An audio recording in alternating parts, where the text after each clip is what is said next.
Good evening, everybody. Good evening. Good evening, good evening, good evening.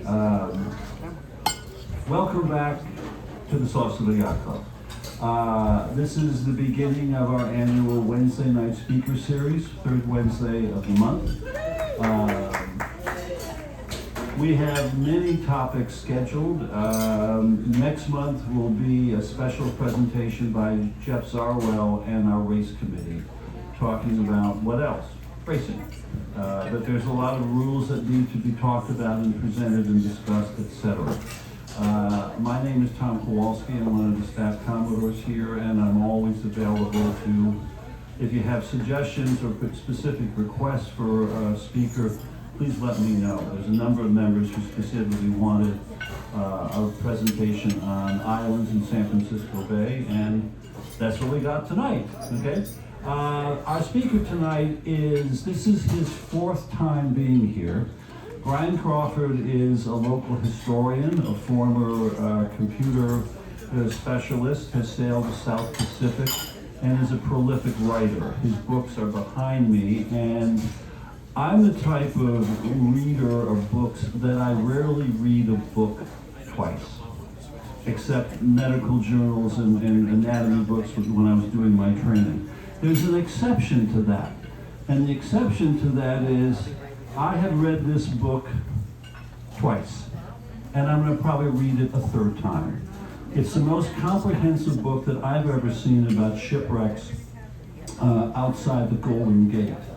And having sailed out there a number of times, I count myself lucky that sometimes we got back without incident. These are situations which were tragic in many cases, but if you're interested in shipwrecks outside the gate in North, I highly recommend this book. So, that being said, our format tonight is essentially an hour presentation, questions and answers afterwards. Because we have two microphones and our acoustics are not the best in this room, when we have questions, just let me get a microphone to you so people can hear you through the room, okay? So that being said, please welcome to the Sauce of the Yacht Club, Mr. Brian Crawford.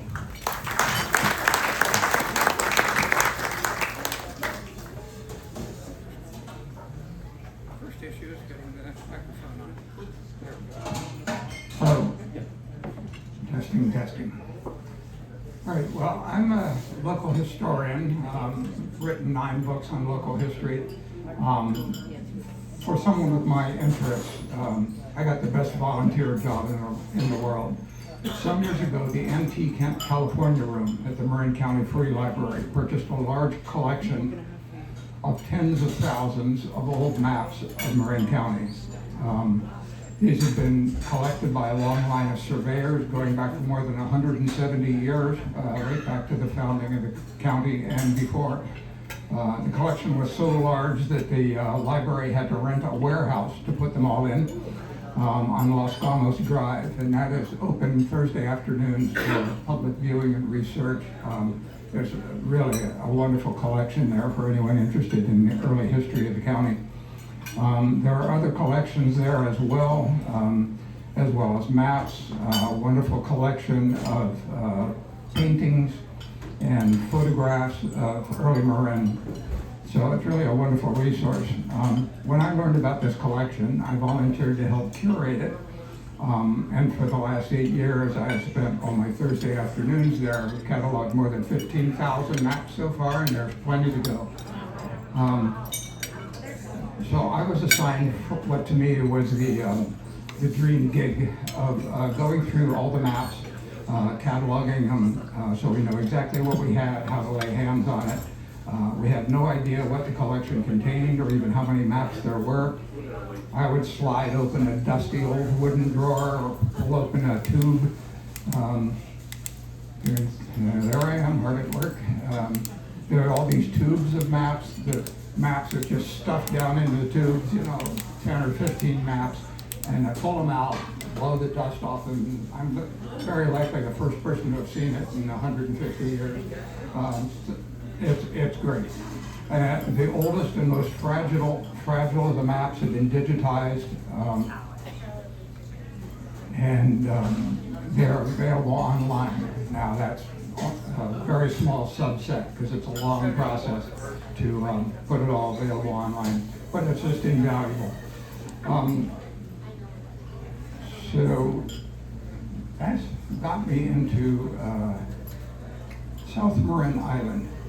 About 5 years ago, I pulled out a map titled only A118A, and Tidelands map number 8. It showed the shore of San Rafael Bay from Point San Pedro to Point San Quentin with San Rafael Canal cutting diagonally across it, so it was easy to locate. San Rafael Bay is shown covered with a grid of lot lines, almost 2 square miles of submarine real estate. There was no indication as to who drew the map or when, but other clues indicated it was made between about 1870 and 1910. I started recording the notable features. There's the canal, yep, and of course the Marin Islands, east and west and south. And I went, wait, right, I've sailed out on that bay, I've kayaked on that bay. There is no South Marin Island, I know that for a fact. Yet there it is, clearly marked and labeled. I looked at it in disbelief. Maps certainly can and do contain errors, but this was no slip of the pen. Looking closely, I could see that the surveyor had actually gone out there and landed on it and taken a set of 5 corners of this little island. Clearly, a third island had existed out there at one time. I was thrilled. Like Columbus, I had found a new land. A Google search for South Marin Island turned up some old references to it, saying it was also known as San Rafael Rock and Murphy's Rock. Murphy probably referred to Don Timoteo Murphy, who was the first Anglo resident of San Rafael. But I can find nothing else about either name. But what happened to the island? My online research was stymied. I looked up in frustration, and my eyes fell on Hiram Austin's magnificent 1873 map of Marin County, hanging on the wall opposite. I went up close, and sure enough, there was the island. All of us in the California room were just astounded because none of us had ever heard of it. It's there on the wall. We had all been looking at it, and no one had ever noticed this tiny little dot. Now, it's very small, and unless you're looking for it, you wouldn't notice it. I moved to the map right next to it, George Dodge's map, 1892 map of Marin, another map which I had used many times, and there was no South Marin Island labeled. At first I thought it was missing, but then I looked very closely, and here's this line of X's marking the boundary of the rancho, and there's a little circle there right in the middle of it. It's not X's and O's like kisses on a letter. That, in fact, is the island hidden in there. So it really is there. Longtime surveyor Ed Newt was able to provide an aerial photograph from 1952, which showed the island. Also prominent is the streaming outfall from the sewage treatment plant in the days before the EPA. I was astounded that I had studied all these maps and images and never noticed a tiny island. Shaking my head in wonder, I glanced at the next item on the wall, just an arm's length away from where I had worked for years. It was a huge blown-up aerial photograph of Marin from 1954. There was the island, clear as day, right where the old map said it should be. But clearly, what had happened is they had built breakwaters out to it. They had built dikes from down there by the Rod and Gun Club, and from the shoreline there by Keller Boulevard. They met right at the island, and so it was kind of absorbed into these dikes. And then a friend sent me this photograph from Tom Peterson showing South Marin Island peeking out from right there, out from under this oak tree. So it really was there in the 1950s. So where is it today? I overlaid the old map onto Google Earth and to confirm my analysis, and it matched up perfectly. South Marin Island was still there, but it is now inside the dikes. A third dike has now been added, running east from the island, curling around to the north to Pickleweed Park, The series of dikes is now called the Shoreline Trail, part of the San Francisco Bay Trail. No wonder I'd never seen the island. I try to avoid dikes when I'm sailing.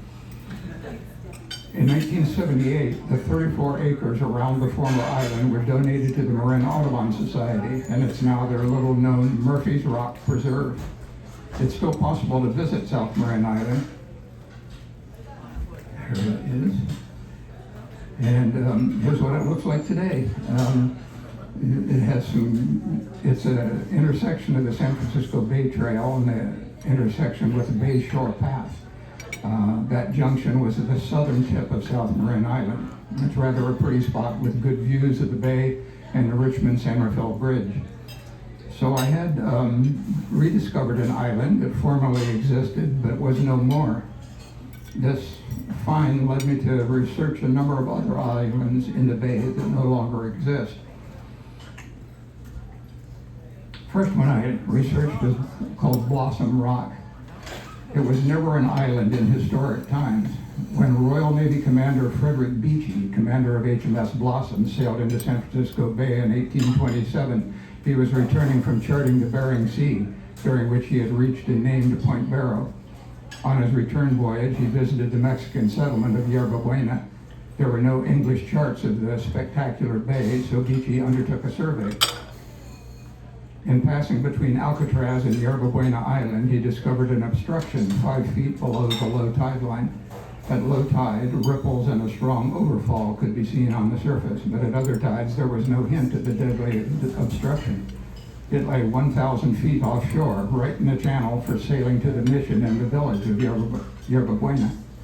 He sounded the area and found it to be a shelf of rock about 100 by 150 feet in area.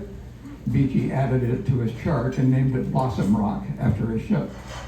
He advised navigators to avoid the rock by taking a bearing on 2 immense redwoods on the ridge above the ridge there. So he noted it on the charts, and he said, be sure to use those trees or you're going to go aground on it. He called them the navigator trees, and they served seamen well until they were logged in 1851. In 1841, the rather gloriously named U.S. Navy commander Cadwallader Ringgold, as part of the Wilkes expedition that circled the world, did the first American survey of the bay, going as far up the river as Colusa. He noted Blossom Rock on the charts he published, which served as official guides for bay navigation for the next century. A buoy was placed on the rock to warn mariners, but ships continued to run into it. On December 27, 1850, the American ship Coriolanus, bound for Calcutta, went aground on the rock. Initial reports said that she had bilged or broken her bottom, but she was hauled off the following day and towed to a dry dock. She was so damaged she could not continue her voyage. Similar close calls happened to the Chilean bark Castander in 1853, the Peruvian bark Joseph Warren in 1854, and the clipper ship Goddess in 1856. In 1861, the ship Aurora, loaded with wheat bound for Liverpool, was becalmed and drifted onto the rock before she could anchor. The same thing happened to the ship Sheet Anchor, bound for Australia in 1863. I guess they didn't have a sheet anchor aboard. As early as 1849, newspapers called for the destruction of the rock.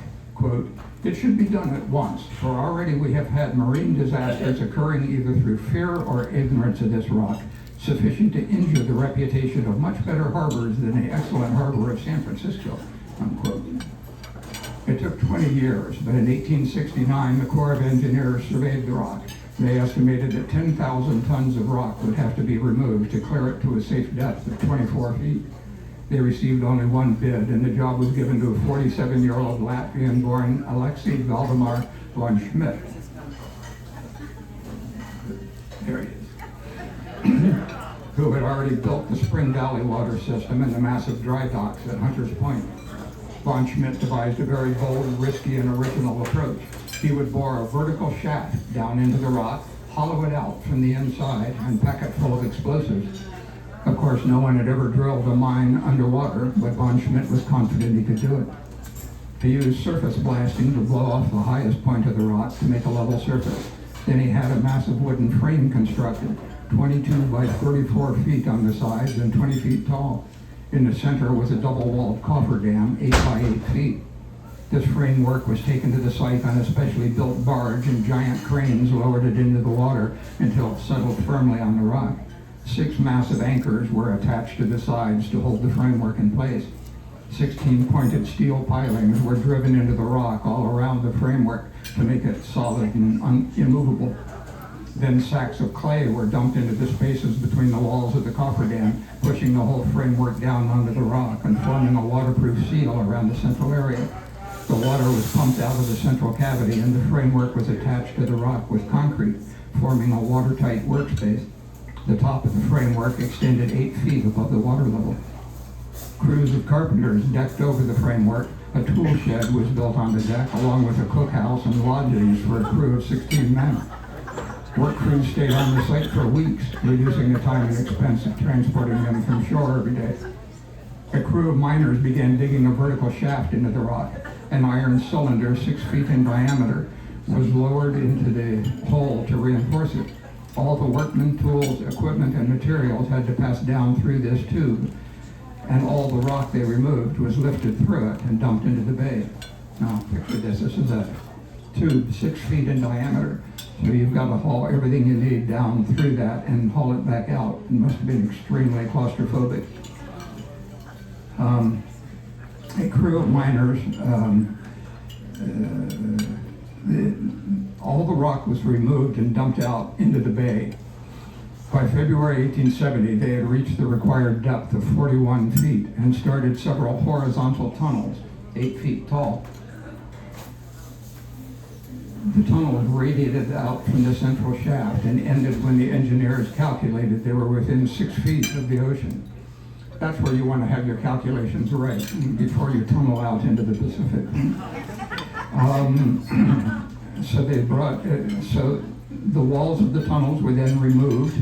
One of these horizontal tunnels was 75 feet long.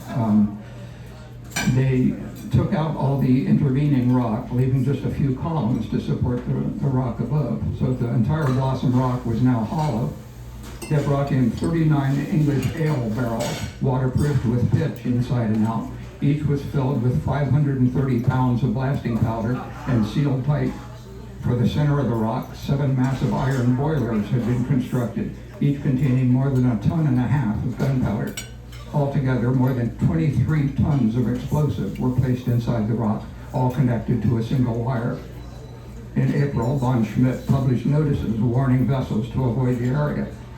So, of course, thousands of people flocked to the area, lined the hills, docks, and rooftops to see the big explosion. But there were last-minute delays, and the date was postponed 3 times. Finally, on Saturday, April 23rd, 1870, everything was ready. The crowds gathered again. The engineers were on a barge a quarter-mile from the rock. At 1:30, the Army battery at Fort Alcatraz fired a signal gun, and the whole Bay Area held its breath. Nothing happened. The wire to the barge had snapped. So von Schmidt and a few men rowed a dinghy back to the rock, attached a spare wire, and rowed toward the barge, unspooling the wire as they went. But the tide and the weight of the wire kept them from reaching the barge. And when they were only 200 yards away, von Schmidt said, "Nah, throw the switch." The Daily Alta California reported the result. The sight was terrifically grand. A large circular volume of water about 400 feet in diameter shot into the air to the height of about 100 feet, while in the center and amalgamated with the water could be seen black volumes of smoke and a sheet of stones, the latter ascending far above the water and presenting on the whole the appearance of a vast volcanic eruption. In the center of the vast column, a cone of water of smaller radius was shot up high into the air, higher than the surrounding water, and lending to the scene already magnificently sublime, a feature no less admirable than attractive. The framework, too, was torn into shreds and blown up with terrible force. The heavy volume of water returned immediately to its kindred element, leaving the air darkened with smoke, and after the lapse of some seconds, the stones and timbers came showering down with terrible fury. The water around the rock for a distance of nearly 1,000 feet changed its native greenish hue for a yellow, muddy, dirty color. Timbers floated in all directions, and the surface of the water seemed filled with the debris of the wreck. The work, well conceived, well planned, and well carried out, was brought to a successful termination. Blossom Rock, but a few moments previously the object of intense anxiety, was now completely annihilated and is a thing of the past.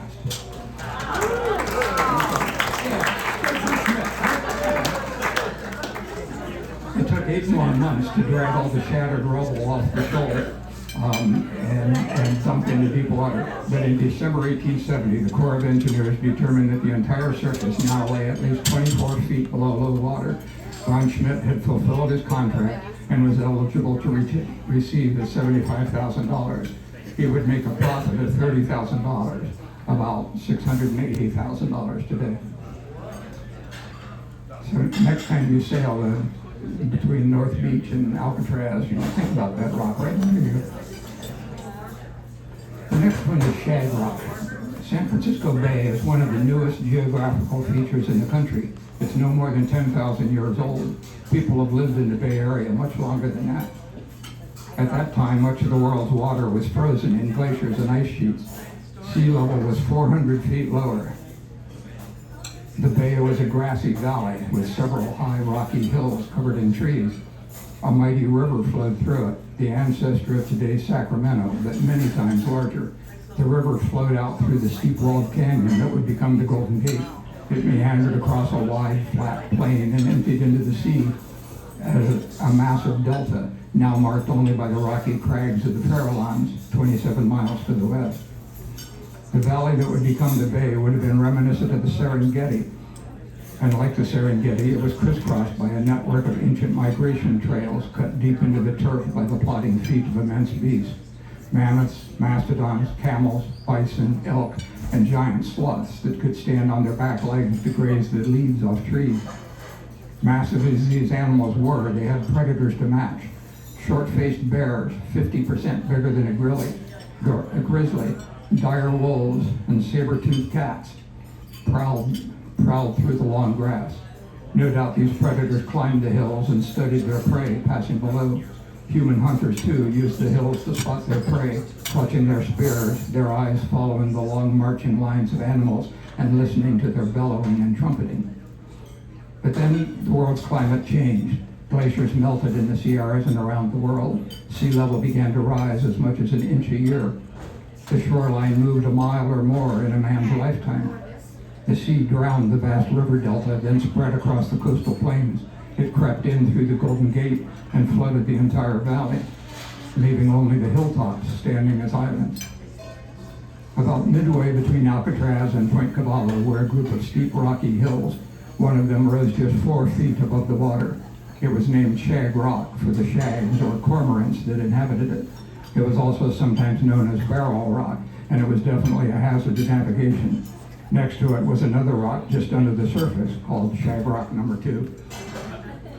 On the morning of October 26, 1861, the clipper ship Winged Racer was outbound for Liverpool with 12,000 sacks of wheat.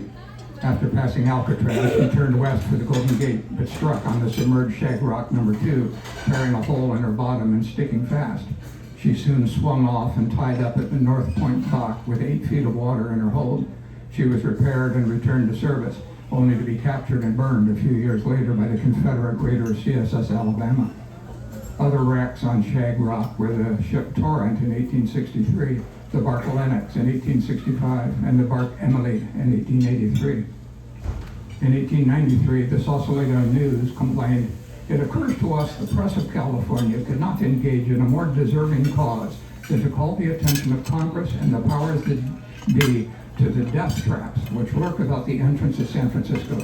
If our magnificent harbor was on the Atlantic side of the continent, such perils in the road of commerce as Arch and Shag Rock would be blown out by the federal government." In 1899, Congress appropriated funds to remove Shag Rock. The contract was let to the lowest bidder, the Coast Contracting Company of Los Angeles, Rudolph Axman, president. There would be no massive explosion as at Blossom Rock. Shag Rock would be taken down gradually. They began by erecting a 100-foot mast on the rock, supported by a ring of guy wires. With a crane attached to the mast, Workers then built a wooden scaffolding around Shag Rock. They installed 4 massive steam drills to bore scores of holes 50 feet into the rock. Divers would then fill the holes with explosives. The heavy seas, fog, and tidal currents, reaching 8 knots at times, meant that the divers could work on there a few hours each day. It was dangerous work, and only the bravest men had the courage to work in such conditions. Yet a young woman had the courage to brave the depths. She was 24-year-old Nellie Ernestine Cochran, born in Mariposa in 1876. She became a newspaper reporter for the San Francisco Call, writing under the pen name of Nan Bixby. Her editor sent her out on a tugboat to do a story on the progress of the work. She managed to talk the president of the company into letting her dive. She was put into the diving suit and weighed with 300 pounds of lead. Then she climbed down the ladder into the sea. She went down 41 feet and reported her impressions vividly. There was a sound of gurgling air and some bubbles in front of the little windows in the helmet, then a ringing in my ears that grew deafening, but not much feeling of fear. There was plenty of room, plenty of air, and the little windows might have been glazed glass if I hadn't known it, instead of plain glass with this San Francisco Bay all around. Altogether, the big suit was snug and cozy, and it was hard to realize that I was underwater. Just at first, when the ringing in my ears began, there was that feeling that one experiences when one dreams of falling. And again, upon touching the bottom, it was light, like the way one drops to the ground in a dream. On April 30th, 1900, the big day arrived. As the San Francisco Call described it the next day,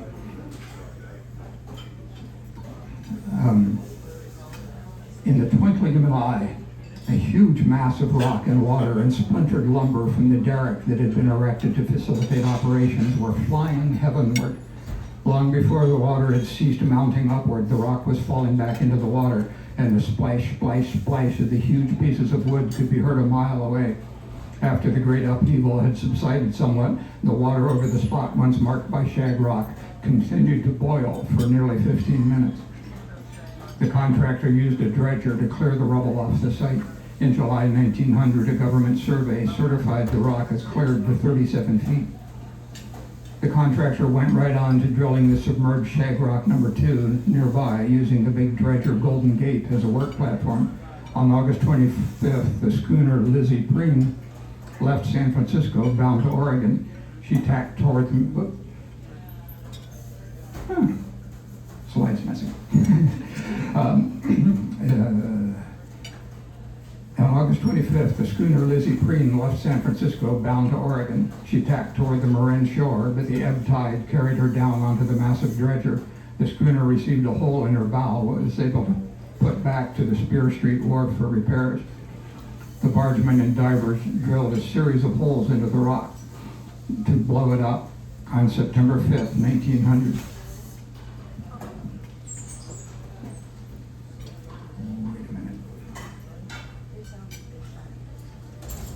Yeah, that's the Lizzie Preen. That's the explosion. Sorry.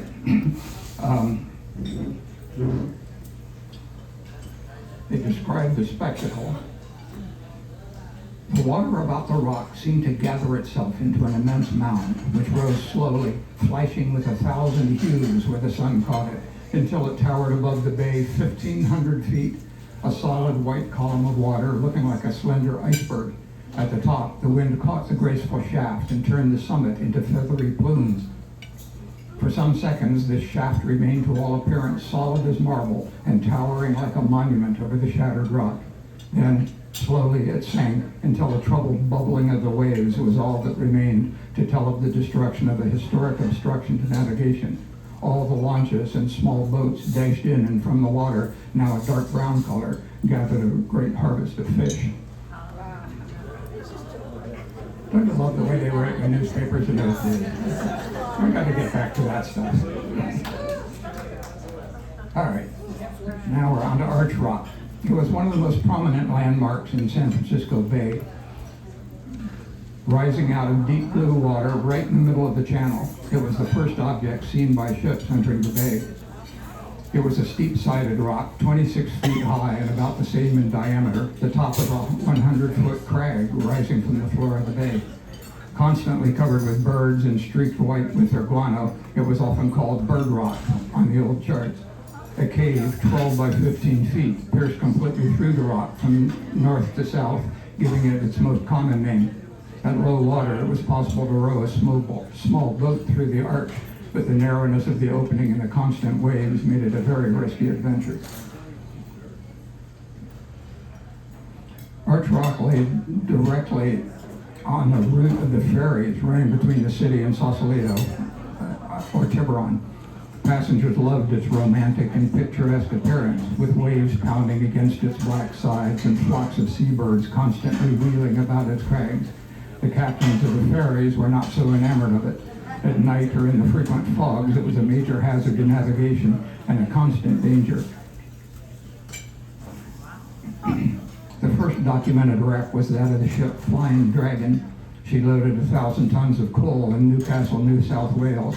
After a fast passage of 55 days, she entered the Golden Gate on January 29, 1862.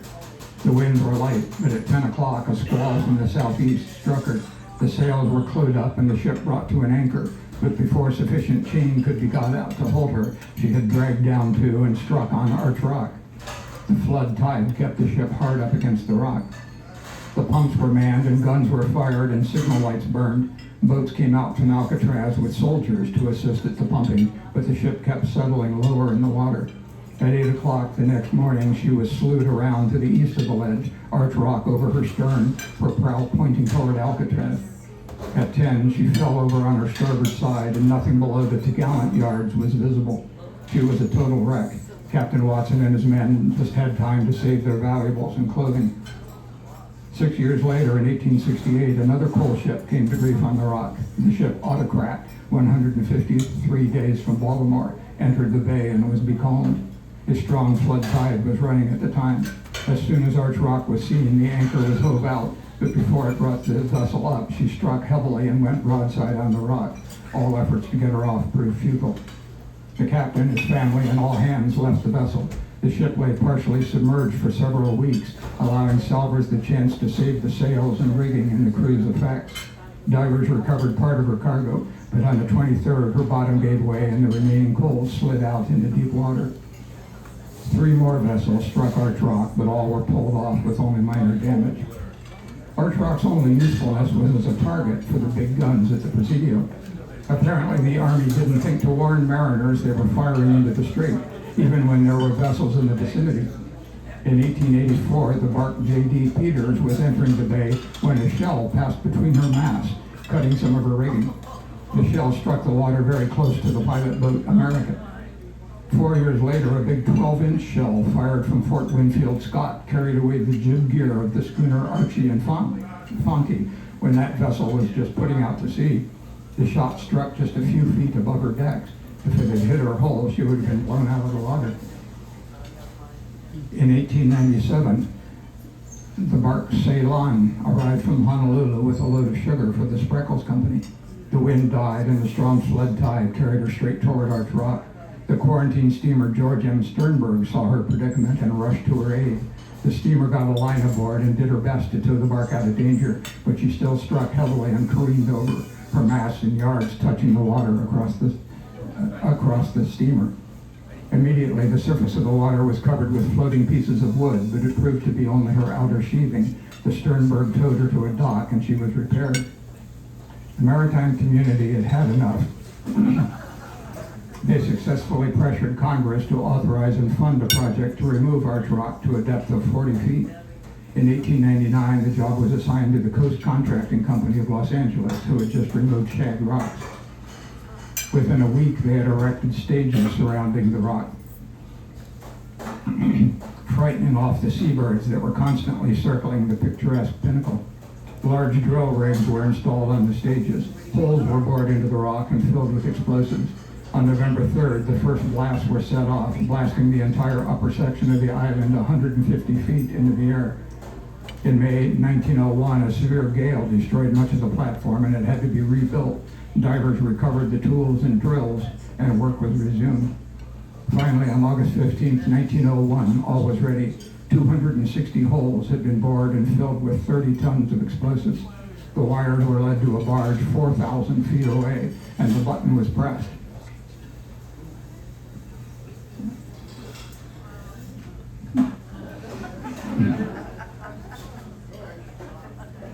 The call described it this way: with a low rumble and a sharp subsequent explosion, this landmark of the northern bay flew helter-skelter into space. Timbers, rock, and seawater beat into a foam spread for a half-mile around the one-time jutting rock. A small-sized tidal wave was kicked up. Then all the disturbing elements subsided, and what was left of the danger to incoming ships had sunk beneath the troubled waters or scattered itself on the flood tide, only to be carried away by the current of the swiftly moving stream. The work was accomplished in workmanlike fashion, and the spectacle suffered in consequence. When shag rock was shattered to bits, the water rose like a whirling spout with a milky cloak. It took some minutes to subside and presented a sight that was full of beauty. There was none of this yesterday. Broad of base and comparatively low in height, the cloud of water that was raised made a speedy ascent and almost as quick a descent. It was of momentary duration and was over with before the spectators on shore and in boats realized just what had taken place. But the work was far from done. Contractor Axman had hoped to be able to remove the shattered rock with dredges, but some of the pieces weighed more than 15 tons and had to be drilled by divers and blown up into manageable pieces. They worked through the end of 1901 and all of 1902. By February of 1903, the rubble had all been dumped into deep water, but there was still one remaining pinnacle above the specified depths. Divers went down and drilled at full holes for one final blast, but just as they triggered the explosion, an unmanned dynamite barge drifted over the site and was blown to smithereens.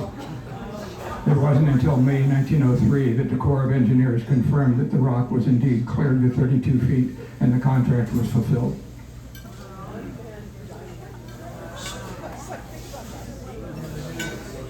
Just 200 yards off the tip of San Quentin Point, there used to be a small rocky island of 1.5 acres called Agnes Island. Wait a minute. That's Anita Island. No, Agnes Island. There's a small rocky island of 1.5 acres called Agnes Island.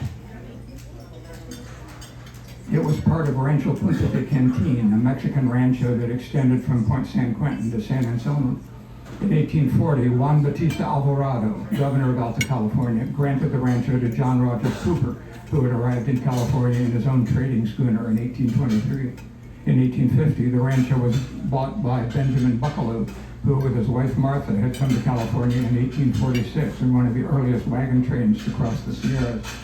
They decided San Rafael needed a ferry to connect with San Francisco and chose Agnes Island for the terminal. They built a 350-foot dirt causeway out to Agnes Island, graded a road around the north side, and built a wharf to serve as a terminal for their fleet of small ferries. In 1869, the first railroad was established in Marin, the San Rafael and San Quentin Railroad, running from the downtown railroad station to the ferry terminal on Agnes Island. They also operated the ferry line to San Francisco. In 1875, the railroad was taken over by the North Pacific Coast Railroad. In 1884, the Corte Madera Railroad Tunnel was built, drawing all cross bay traffic to Tiburon or Sausalito. The San Quentin terminal closed down. But in 1915, with the growth of automobile traffic, Marin motorists wanted a faster way to get to the East Bay.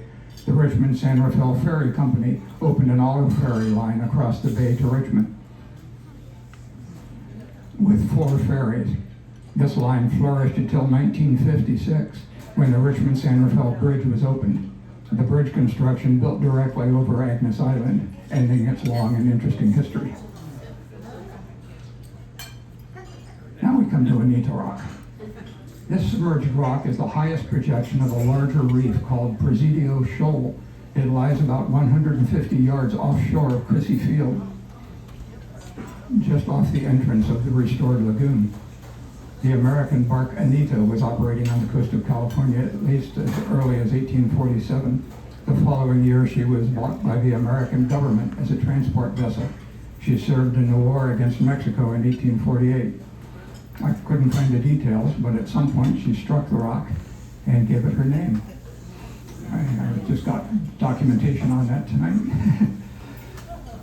The Hidden Rock was buoyed from 1870 to today, but accidents continued to occur. All managed to get off with various amounts of damage. In 1903, the buoy was replaced by a buoy lighted by a flashing gas jet. In 1913, preparations were underway for the Panama Pacific International Exposition, a 10-month-long celebration of the opening of the Panama Canal. It was to be a monumental event like a World's Fair. The entire waterfront of the Marina District was to be converted into a series of gardens, towers, fountains, and beautiful exhibition halls, one from each state and many countries. The whole would be lit with thousands of electric lights. A ferry terminal and a yacht harbor were constructed at the fairgrounds so people could easily visit from anywhere on the bay. It promised to be a spectacular event. The Bay Area saw it as a chance to show the world that they had recovered from the 1906 earthquake and fire. There was immense excitement and curiosity about the upcoming gala. Monday, March 29, 1915 was designated as Solano County Day at the exposition, and various events, demonstrations, and exhibits celebrating the county were planned. A steam ferry, the General Frisbee, was chartered to bring a delegation of Solano County residents to the fair from Vallejo. Among the 175 passengers was a group of 75 orphans from the Good Templars home in Vallejo. The ferry delivered its passengers to the ferry terminal at the fairgrounds, and they spent a pleasant and exciting day enjoying the exposition. When the sun went down after a long day of activities, the exposition turned on its thousands of brilliant lights, lighting the entire shoreline and turning the adjoining waters nearly as bright as day. It was the early days of electric lighting, and people were not used to such sights. The children toured the zone with its rides and concessions, then marched happily aboard the steamer at 9 o'clock. They were excited, tired, and hungry. Many went straight to the ferry's dining room for a late dinner. The ferry backed out of the terminal just after 9:30. Captain Henry Potvin decided to give the orphans a good last look at the illuminated exposition and turned west to run along the entire length of the fairgrounds. Keeping 100 yards offshore and running at half speed, the passengers had a perfect view of the sparkling lights, white buildings, and the great searchlight sweeping the sky. The lights made it easy for Captain Potvin to see the Presidio Shoal buoy, which he stayed well clear of. Just as they passed the Illinois exhibit building, there was a heavy shock, throwing most of the passengers from their feet. The sound of splintering planks was so loud it was easily heard even from shore. The crowd strolling on the promenade along the shore turned to stare in amazement as the ferry crashed to a stop. The rock tore a hole in her side, and she listed heavily to port, dipping her port rail into the sea. The passengers rushed to the starboard side. The children shrieked with fright. Accounts vary as to how the passengers behaved. One account said, "A panic immediately ensued in which the crew found great difficulty in keeping the children from jumping overboard." Another said, "The striking feature of the accident is the admirable coolness of the 75 orphans. Obeying the orders of the officers implicitly, they set an example of coolness for the 100 men and women also aboard." Captain Potvin ordered the steamer's whistle sounded to attract aid, and the deafening shriek of the whistle drowned out the cries of the passengers. The signal was heard, and the huge searchlights on the roof of the exhibition halls were trained on the stranded steamer. The battleship Oregon was anchored nearby. Seeing the accident, she launched 2 steam launches and a sailing launch. The Frisbee partially righted herself, and order was quickly restored when both the children and their elders realized there was no immediate danger. The sea was as smooth as plate glass, the shore only a stone's throw away, and a battery of searchlights at the exposition's marina showed the passengers the rapid approach of the rescue boats. The Frisbee immediately launched its lifeboats, each carrying as many of the women as would fit. The Oregon's boats took off the rest of the women and the children. Lifesavers from Fort Point and Fort Bonita launched their motor lifeboats, taking off the rest of the passengers. Soldiers from the Presidio and firemen waded waist deep out into the water to meet the boats and carry the orphans to the beach and then to the Idaho building. The passengers were given dry clothing, hot coffee, and refreshments. They spent the night in the Idaho building, and early the next morning another ferry took them home to Vallejo. The next day a tugboat managed to pull the Frisbee free. She was found to have lost 75 feet of her keel. She was repaired and returned to service. 6 more vessels struck the rock over the next 15 years. The most embarrassing was when the pilot boat California went aground on a calm day in 1941 with 6 licensed California bar pilots aboard. One said, "I haven't the biggest idea how we got there." Don't hire that pilot. There were more incidents after the war, but surprisingly the Coast Guard decided the rock was no longer a danger and removed the buoy in June 1956. More small vessels started hitting the rock, and 2 months later a new buoy was installed with a submarine power cable from shore to operate a light and fog signal. Even then, the Liberian freighter Suan ran aground on Anita Rock in 1967. Anita Rock is still down there. Look out for it, folks.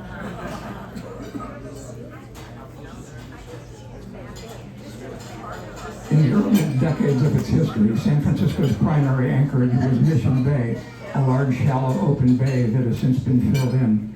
Here is an 1859 chart overlaid on Google Earth. Mission Bay ran from Brannan Street south to Cesar Chavez Street and extended inland as far as Potrero Avenue. Just off the mouth of the bay was a shoal of 14 acres surmounted by a rocky island of about 1/7 of an acre called variously Mission Rock, Mission Bay Rock, and Mission Island. The island and shoals protected Mission Bay from easterly winds and swells, but they were a danger to ships entering in the dark or fog. In 1866, a man named Frank Swift assumed possession of it, built a house, and started advertising his fish chowder and the excellent fishing to be had from the rock. The state granted him the island and 160 acres of shoals and rocks around it. It passed through several hands. By 1876, the owners had driven pilings in the water around the island and built 8.5 acres of wharves out of the water. And then they built a huge 2.5 acre warehouse for storing 40,000 tons of grain before shipment. The island became a busy shipping terminal. In 1890, John Spreckles leased the warehouse for his sugar. Numerous ships struck the rock over the years, but no serious incidents occurred. The island was sometimes used for quarantining infected passengers and ships. In 1900, it was planned to use it to house Chinese victims of the plague. But they refused to go. There were various plans over the years to build a causeway to connect the island to the shore. Nothing came of these schemes until 1946, when Pier 50 was extended all the way to Mission Rock in a $4.5 million project. Mission Rock is still down there under the concrete of Pier 50, where roll-on, roll-off ships dock to unload wheeled cargo. It's just a quarter mile from McCovey Cove.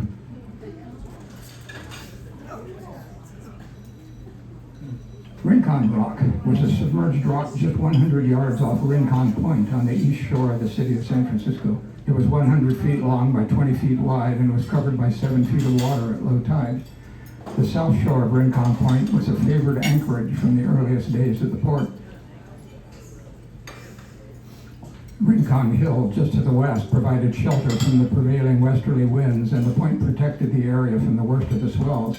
The bottom provided good holding for anchoring even the largest ships, so the Navy favored the anchorage for their big warships. For this reason, the anchorage was sometimes called Man-o'-War Row.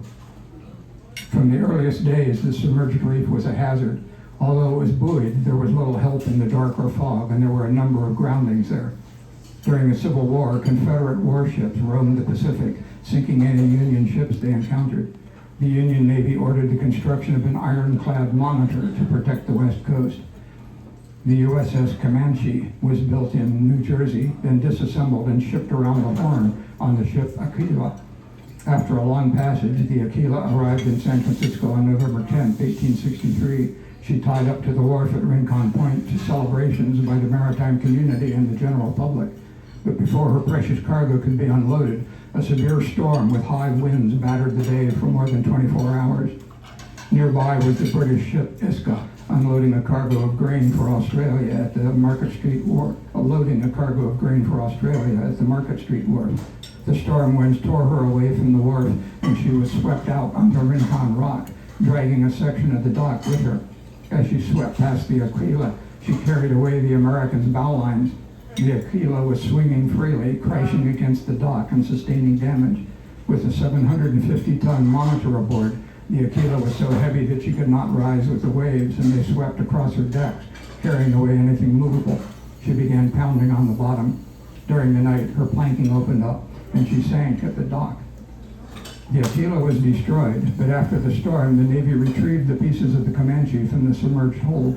She was assembled and launched a year later, finally commissioned in May 1865.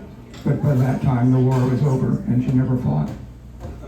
Several other wrecks occurred on Rincon Rock over the ensuing decades. In 1873, the government called for bids for the rock's destruction, and the job was awarded to John N. Risden. Risden was born in New York in 1826 and came to San Francisco no later than 1861.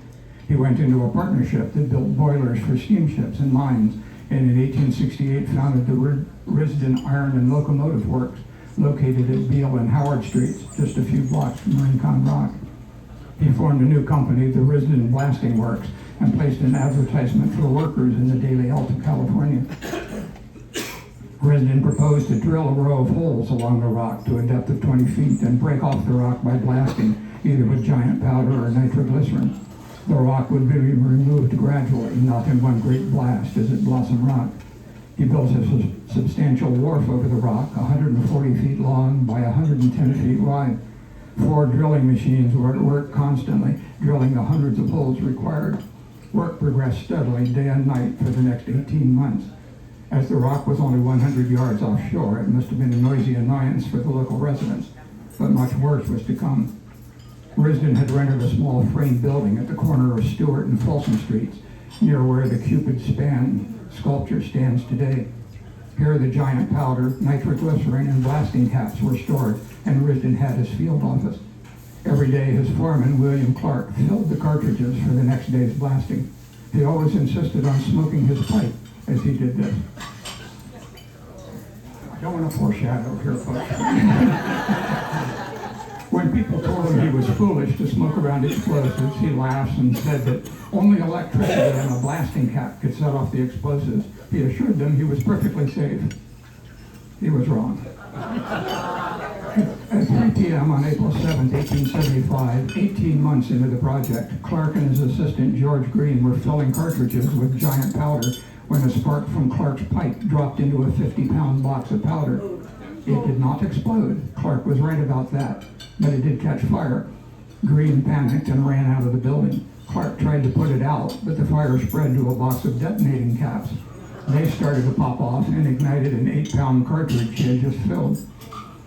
The resulting explosion blew the little building into splinters. It also demolished a saloon and a restaurant at Spear and Harrison, a frame dwelling on Spear and another dwelling on Harrison. It crushed in the northwest corner of Hathaway's brick-bonded warehouse at the foot of the wharf and set fire to a hay warehouse on the other side of Harrison and a coal storage building of the Black Diamond Coal Company. The shattered buildings all burst into flames. Pitiful cries could be heard from people trapped in the rubble. Fire engines arrived on the scene and hooked up their hoses to hydrants, but the water mains in that part of the city were much smaller than normal, and the water pressure was too low to be effective. This would be a problem again during the 1906 earthquake and fire. The firemen dipped their hoses into the bay and fought the several fires with salt water. The blast was so intense that houses blocks away on Beale Street had their paint scorched and their windows broken. Glass and Saloon, 5 blocks away at Fremont and Harrison, had every window broken out. In the end, 10 people died and a much larger number were wounded. The cost of the property damage was estimated at over $250,000, about $7 million today. Risden completed the destruction of Rincon Rock later that year. Today, what is left of Rincon Rock serves as part of the foundation of the Bay Bridge.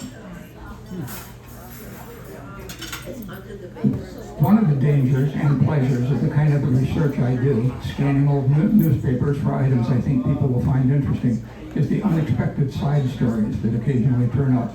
This one was too bizarre to leave out. Remember Shag Rock, that tiny 4-foot rock closest to the Golden Gate? This is the only picture I could find of it.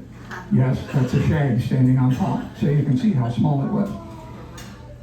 How could such a tiny rock have been involved in a duel, a scorned woman in a long black veil, 2 celebrated murder trials, 2 bitter disputes about county borders, and might well have determined the fates of 2 murderers? It started on the evening of Wednesday, August 18th, 1858. George Pendleton Johnston, 32, had been born in Kentucky in 1826 and served as a sheriff in Mississippi before coming to California. Here he became a U.S. Marshal, then a clerk of the U.S. Circuit Court, and finally a state legislator. He was a friend and supporter of Senator William McKendry Gwynn, 53, who was an outspoken defender of slavery. Gwynn and John C. Fremont were California's first two U.S. senators. Johnston was drinking in the Bank Exchange Saloon, now the site of the Transamerica Pyramid, with some friends and fellow state Senator William Irwin Ferguson, 33. Ferguson was an attorney from Springfield, Illinois, a former partner of Abraham Lincoln, and a strong opponent of slavery. The party started out convivially with jests and riposts on both sides, but at some point Ferguson accused Johnston of being owned by Senator Gwynn and repeated a rhyme he had heard concerning Mrs. Gwynn. You don't do that to a Southern gentleman. Johnson took offense and demanded that he retract the slur on the lady. Ferguson refused. Johnson called Ferguson a liar. A scuffle broke out, but they were separated by their friends. Johnston pulled a gun, but put it away because Ferguson was unarmed. He then challenged Ferguson to a duel by pistol. The duel was set for 5 p.m. on the following Saturday at Angel Island. Ferguson told his friends he knew nothing about pistols and had never fired one, but was willing to accept the challenge. On Saturday, August 21st, Ferguson, his 2 seconds, 2 doctors, and some friends took the Petaluma steamer and debarked at Angel Island. Johnston arrived later in a sailboat along with his seconds, doctors, and a number of friends. The duel was held on Quarry Point, on the eastern point of the island. Each duelist was handed a loaded pistol with a hair trigger. They stood 10 paces apart, and at a signal, both fired. Neither was struck, though a ball brushed the tails of Johnston's coat. They then closed to 5 paces apart, about 20 feet, and the signal was given again. Both men attempted to fire first, but in their hurry pulled the triggers before the pistols were fully raised. Both balls struck the ground at their opponent's feet. They mocked each other about their poor shots, then retired to talk with their friends as the pistols were reloaded. When the signal was given, Ferguson fired immediately, but missed. Everyone assumed Ferguson was a dead man. Johnston then took careful aim and pulled the trigger. Ferguson staggered backwards, and his doctor rushed forward to catch him before he fell, but the ball had only passed through his beard without striking him. You got to have him. They took aim a 4th time, and both fired simultaneously. Ferguson's ball shot off Johnson's trousers button and grazed his wrist, but Johnston's ball struck Ferguson in the thigh, causing a major wound. Both men inquired after the other's wounds, then shook hands. Johnston said, "Uncle Fergie, I'm dreadfully sorry for you, and I am perfectly satisfied." Ferguson replied, "Oh, that's all right." The parties returned to the city and had their wounds treated. Johnston's was only the loss of a bit of skin, but Ferguson's femur was shattered. He was in considerable pain even after the ball was removed. His doctors finally said his leg would have to come off. Ferguson hoped to be able to save his leg and refused. The wound became infected, and he died after 25 days of agony. Johnston was arrested in his home in San Francisco. And this is where the lonely Shag Rock enters the picture. In which county had the murder occurred, and therefore which had the jurisdiction to try the case? General Mariano Vallejo had defined the boundaries of the counties in 1850. In that original document, the northern boundary of San Francisco County was defined as, quote, beginning at low water mark on the north side of the entrance to the Bay of San Francisco and following the line of low water mark along the northern and interior coast of said bay to a point northwest of Golden Rock, thence due southeast to a point within 3 miles of high water mark of Contra Costa County. And it's still defined that way, by the way. This was all clear enough, except that nobody knew of any place called Golden Rock. A number of witnesses were questioned to identify the place. The consensus was that Golden Rock was Shag Rock. This put all of Angel Island clearly in Marin County. Johnston was indicted by a Marin County grand jury. Many people in San Francisco thought Johnston should hang. He was the man who had passed the law making dueling illegal in California, and he should be made an example. But Marin County jurors saw it differently. Johnston's attorney, Alexander Parker Crittenden, known as AP, and another staunch pro-slavery man, argued that his client could not have murdered Ferguson because Ferguson was not killed in a duel. His death was entirely due to his stubborn refusal to follow his doctor's advice. Rather remarkably, the jury agreed, and Johnston was acquitted. The Daily Alta California grumbled, "The verdict constitutes a farcical termination to a bloody tragedy." As a curious aside, modern maps show that Angel Island is indeed in Marin County, all except for a tiny sliver on the far eastern side. Quarry Point, where the shooting took place. So the duel actually happened in San Francisco County after all. It's very possible that Johnston would have hanged had he been tried there. Oddly enough, the whole question of Shag Rock and the county line came up again 12 years later. On November 3rd, 1870, A.P. Crittenden, the very same defense attorney who had saved Johnston from the gallows, took the ferry El Capitan from San Francisco to Oakland. He and his 22-year-old son Parker were going to meet Mrs. Crittenden and their 10-year-old daughter, who were returning from a long stay in the East. The ferry docked at the 2-mile-long Oakland Long Wharf, the terminus of the Transcontinental Railroad. The family was reunited and boarded the ferry to return to San Francisco. The ferry cast off and backed away from the pier. Suddenly, a woman with her face hidden behind a black veil came up to them and stopped in front of A.P., where he sat between his wife and daughter. "You've ruined me and my daughter," she exclaimed, then pulled a pistol and shot him in the chest. A.P. slumped over onto his wife's lap, and the woman rushed off and disappeared into the crowd. Parker Crittenden soon spotted her and pointed her out to the ferry's officers. "There she is," he said. "That's the woman who shot my father, and I charge her with murder." She replied, "Well, I have not said that I didn't. I did shoot him, and I meant to kill him." She was taken into custody. The El Capitan hurried back to the city, and Crittenden was taken to his home, where he died the next day. The veiled woman proved to be Mrs. Laura Fair, yet another die-hard secessionist who had formerly run the Tahoe House, a hotel in Virginia City, Nevada. She had been married several times and widowed 3 times. One husband had committed suicide. Allegedly, she had shot a man when he tried to raise a Union flag over her hotel. It came out that she and Crittenden had been lovers for 7 years, and that Crittenden had promised he would leave his wife for her. Apparently, she got tired of waiting. And here is where Shag Rock again enters this sordid story. The San Francisco and Alameda County line ran very close to the ferry's position at the time of the murder, and both claimed jurisdiction to try Laura Fair. But in which county did the murder really occur? The newspapers turned back to the Johnston trial and again brought up the theory that Shag Rock marked the San Francisco County line.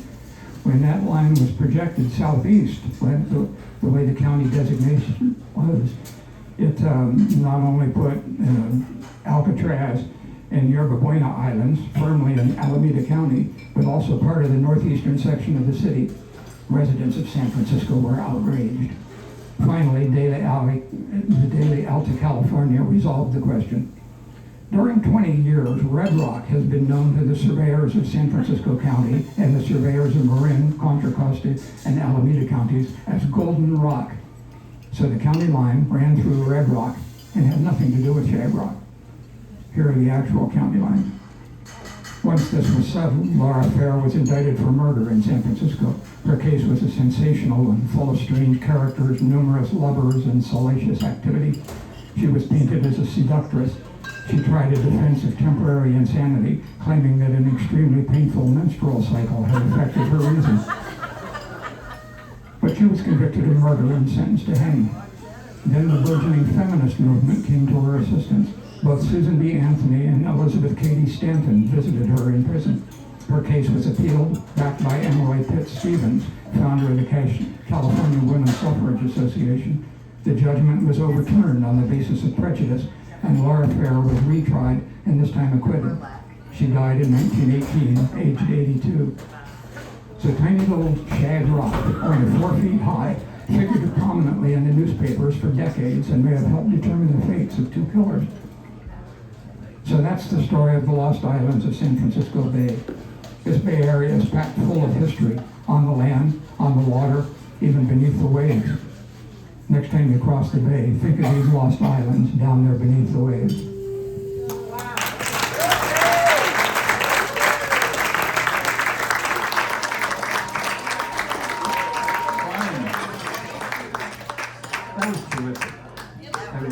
That's terrific. Okay.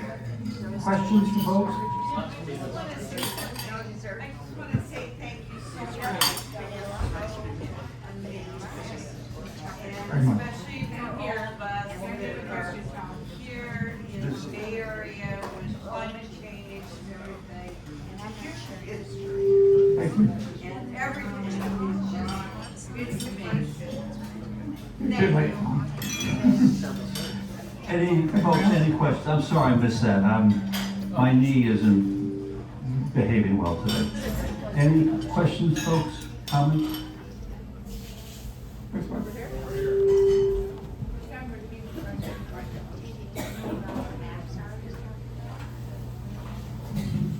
You gave a great explanation of the changing contours of San Francisco Bay after the last ice age, but you didn't discuss the changing contours of San Francisco Bay after the discovery of gold in the mountains. Did San Francisco Bay change substantially after the gold was mined and the soil came down from the mountains?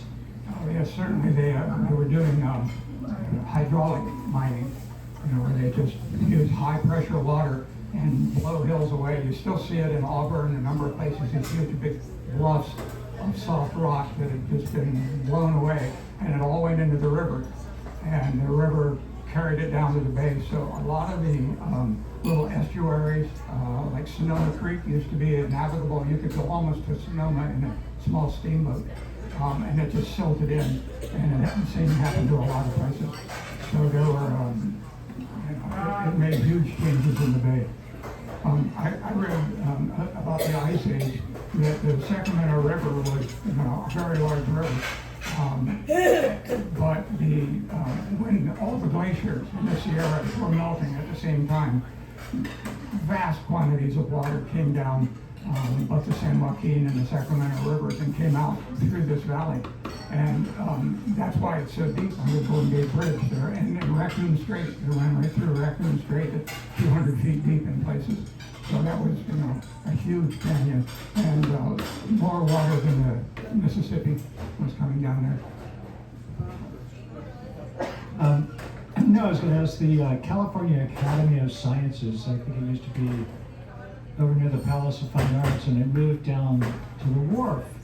And up on the second floor, they had a great exhibit about that whole blowing up of Blossom Rock. Do you know if that's still there or not? I haven't seen that. I have to go check it out. Brian, wasn't there also the oyster beds on the East Bay were wiped out during the gold rush? Yeah. By the mining? Yeah. Partly from the mining, partly from overfishing, I think. Jack London was out there stealing oysters off the beds. Was Harding Rock ever blown up, or is it what the same rock it ever was? Harding. Yeah. Many of you may know Harding. It's often, there's a buoy there, and it's often used as a turning mark for races.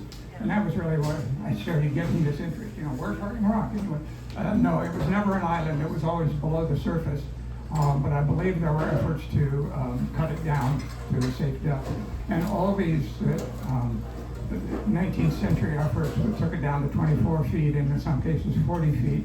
But over the last century, ships got so much bigger and deeper that many of them were, the government went in again and took them down further.